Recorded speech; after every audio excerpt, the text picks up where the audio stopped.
रापुंज़ल और डायन की कहानी। ये कहानी है एक राजा और एक रानी की जिनकी अपनी कोई औलाद नहीं थी।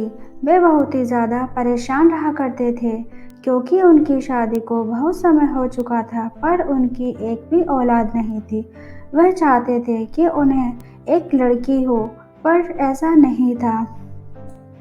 उनके महल में एक छोटी सी खिड़की थी जहाँ से वो बहुत ही खूबसूरत बाग देख सकते थे जो भरा पड़ा था खूबसूरत फूलों और जड़ी बूटियों के बाग से। चारों ओर एक ऊंची दीवार थी और किसी की हिम्मत नहीं थी उसमें जाने की, क्योंकि वो एक डायन का था जिसके पास बहुत शक्तियाँ थीं और हर कोई उससे डरता था। एक दिन वो औरत खिड़की में खड़ी थी जब उसने बहुत सुंदर ताज़ा सलाद पत्ती का पौधा देखा तो वो इतना खुश हुई कि उसे खाने का मन किया। वो इतना ताज़ा और हरा भरा था कि वो उसे खाने को लालचा उठी। उसने अपने पति से कहा, मेरी बहुत इच्छा है कि मैं सलाद के पत्ते खाऊं, पर वो बगीचा तो डायन का है। ओह प्लीज़ कुछ करो, मैं सच में ये खाना चाहती हूँ। मैं सलाद की पत्ती के अलावा कुछ नहीं खाऊंगी। वो मुझे आपको लाकर ही देना होगा। राजा चिंतित हो उठा और सोचने लगा कि कैसे वो सलाद की पत्तियाँ ला सकता है। हर गुजरे दिन के साथ उसकी पत्नी की ये इच्छा बढ़ने लगी, मगर उसे कोई उपाय नहीं सूझ रहा था। उसकी पत्नी बार बार यही कहती कि मुझे सलाद खाना है। पत्नी बुरी तरह बीमार हो चुकी थी। वो अपनी पत्नी के खाने के लिए बहुत सी चीज़ें लाया, पर उसने खाने से इनकार कर दिया। उसे केवल वही पत्तियाँ चाहिए थीं। डर के मारे एक रात उसे अपनी पत्नी के लिए वो पत्तियाँ लाने का फैसला किया। तुम चिंता ना करो प्रिय, मैं तुम्हारे लिए कुछ सलाद की पत्तियाँ ज़रूर लाऊंगा, पर यह बहुत जोखिम वाला काम है। वो डायन कहीं देख ना ले आपको। इससे पहले मेरी पत्नी मर जाए, मुझे कुछ सलाद के पत्ते लाने ही होंगे। आज मुझे इसे लाने की कोई भी कीमत क्यों न देनी पड़े।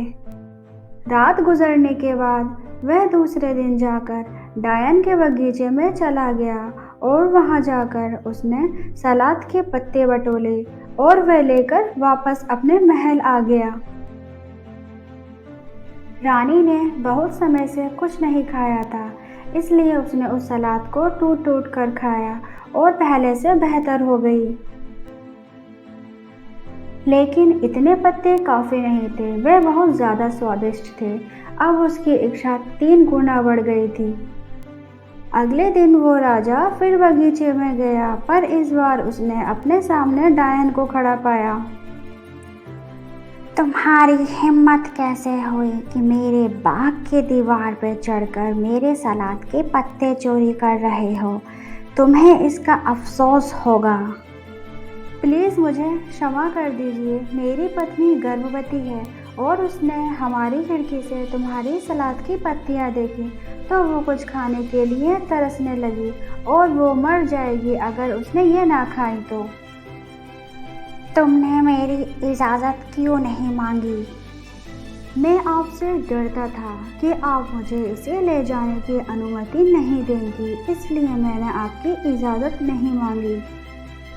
अगर यही सच है फिर तुम्हें जितनी चाहिए उतनी ले जाओ, पर एक शर्त माननी होगी। तुम्हें मुझे वो बच्चा देना होगा जिसे तुम्हारी पत्नी इस दुनिया में लेकर आएगी। डर के मारे उस राजा ने ये सौदा मंजूर कर लिया। जब समय गुजर गया, एक बच्चा पैदा हुआ। ये नन्ही बच्ची थी। वे बहुत खुश थे। बच्चे और माँ की खेलने की आवाज़ जल्दी से वो डायन सुन लेती है और बच्ची का नाम रुपेंजल रखा और उसे वहां से ले गई।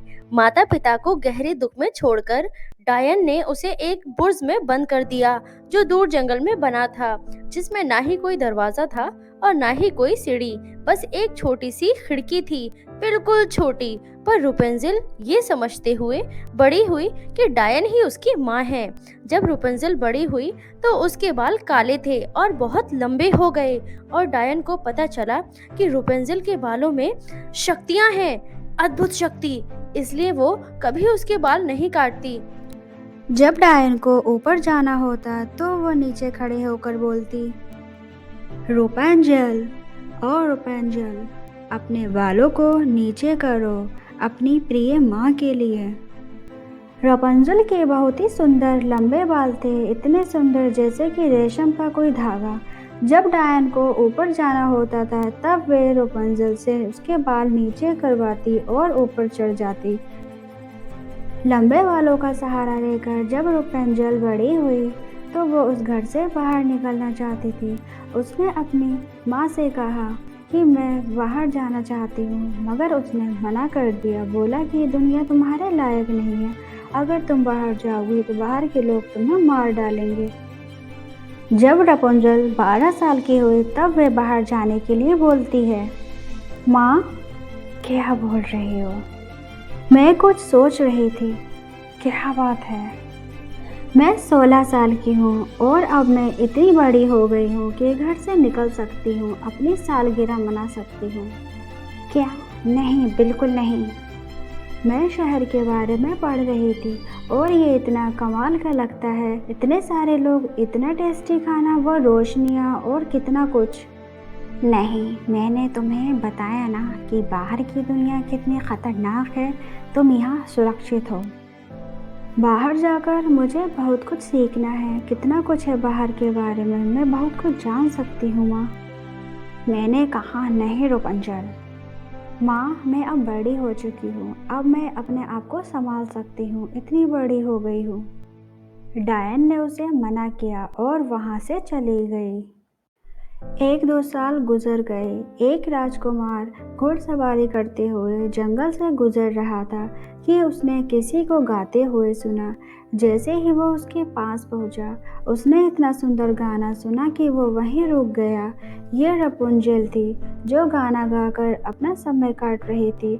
अपनी मधुर आवाज़ में राजकुमार चाहता था कि वो उसके पास जाकर पहुंच जाए, पर उसे दरवाज़ा नहीं मिला उस बुर्ज का। वो वापस घर आया, पर वो गाना उसके दिल को इतना भाया कि वह दोबारा सुनने के लिए उस जंगल में चला गया। वह हर रोज़ आता और उस गाने को सुनता। एक दिन वो एक पेड़ के पीछे खड़ा था। उसने उस डायन को आते देखा और यह कहते सुना, रापुंजल और रापुंजल, अपने बालों को नीचे करो, तुम्हारी माँ आई है। रापुंजल ने अपनी चोटी नीचे डाली और डायन उसे पकड़कर ऊपर चढ़ गई। ओह, अगर यही सीढ़ी है उस मीनार की तो मैं भी जाकर अपनी किस्मत आजमाऊंगा। और अगले दिन जब राजा उस बुर्ज तक गया और उसने पुकारा, रापुंजल और रापुंजल, अपने बाल नीचे करो, तुम्हारी माँ आई है। बाल नीचे गिरे और राजकुमार ऊपर चढ़ा। कौन हो तुम? मैं राजकुमार हूँ। तुम यहाँ कैसे आए? राजकुमार ने बताया कि उसका गाना उसके दिल को इतना छू गया कि उसे गाना गाने वाले को मिले बिना चैन ही नहीं आया। रापुंजल का डर खत्म होता जा रहा था और राजकुमार उसकी सुंदरता का दीवाना हो गया कि उसने उससे पूछा, क्या तुम मुझसे शादी करोगी? क्या तुम मेरी पत्नी बनना चाहती हो? और रापुंजल ने सोचा, बेहतर होगा कि मैं माँ के साथ रहने से अच्छा इसके साथ चले जाऊँ। इस बहाने में बाहर की दुनिया भी देख लूँगी और दुनिया के बारे में जान भी लूँगी। उसने हाँ कहा और अपना हाथ उसके हाथ में दे दिया। पर मुझे नहीं पता कि यहाँ से कैसे जाएंगे। अगर मैं अपने बाल नीचे डालूँगी तो मैं बाहर कैसे आऊँगी? कोई बात नहीं, तुम चिंता मत करो, मैं कल आऊँगा और तुम्हें यहाँ से ले जाऊँगा। जब राजकुमार बुर्ज से नीचे उतर रहा था तब जादूगरनी ने उसे देख लिया और उसे पता चल गया कि कुछ गड़बड़ है। रापुंजल, हाँ रापुंजल, अपने बाल नीचे करो, तुम्हारी माँ आई है। बाल नीचे आए और वो डायन उसे पकड़कर ऊपर चढ़ गई। तुम्हारी हिम्मत कैसे हुई यहाँ से निकलने के लिए? मैंने तुम्हें खिला पिला के इतना बड़ा किया, तुम मुझे धोखा दे सकती हो? तुम्हें इसकी कीमत चुकानी होगी। अपने गुस्से में उसने रपुंजल के खूबसूरत बाल पकड़े और कैंची से काट दिए। उसने रपुंजल पर जरा सी भी दया नहीं की। अपने जादू से डायन ने रपुंजल को जंगल में छोड़ दिया। रपुंजल को लेने के लिए राजकुमार वहां से निकल रहा था। राजकुमार ने देखा कि रपुंजल जंगल में अकेली थी। रपुंजल, तुम यहाँ कैसे? इस जंगल में तुम्हें यहाँ कौन लेकर आया? तुम तो इस जंगल के बारे में कुछ नहीं जानती। बुर्ज से नीचे कैसे आई? उस दिन माँ ने आपको देख लिया था, इसलिए माँ ने मुझे अपने जादू से इस जंगल में छोड़ दिया और वो मेरी माँ नहीं है। तुम चिंता मत करो, मैं हूँ तुम्हारे साथ। इतना कहकर राजकुमार और रपुंजल वहाँ से चले जाते हैं और राजकुमार रपुंजल को उसके असली माँ बाप के पास ले जाता है। वह एक राजघराने की राजकुमारी थी और उन दोनों की खुशी खुशी शादी भी हो जाती है। हेलो दोस्तों, कैसी लगी आप सभी को हमारी स्टोरी? अगर पसंद आई हो तो लाइक एंड सब्सक्राइब करना मत भूलना।